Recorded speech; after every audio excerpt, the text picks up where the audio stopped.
গল্প অদৃশ্য আগন্তুক পর্ব 01। লেখক মোক নিষাদ। স্বামীয়া একদিন ভয়ে কাঁপা কণ্ঠে বলল, নিষাদ, রাতে আমার ঘরে কেউ আসে গিউ।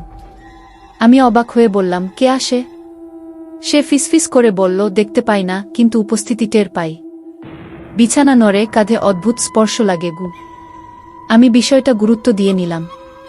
তাকে বললাম, রাতে ঘুমের ভান করে মোবাইলের ক্যামেরা অন করে রাখতে। কয়েক রাত কেটে গেল।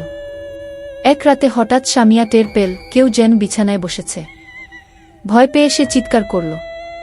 পরিবারের সবাই ছুটে এলো, কিন্তু ঘরে কাউকে পাওয়া গেল না। পরদিন ভিডিও দেখেও কিছু ধরা পড়ল না। তখন স্বামীয়া নিশ্চিত হল এটা মানুষের কাজ নয়।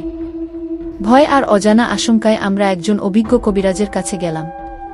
সব শুনে তিনি কিছুক্ষণ চুপ করে রইলেন, তারপর বললেন, ঘাবড়ানোর আগে সত্যটা জানা দরকার।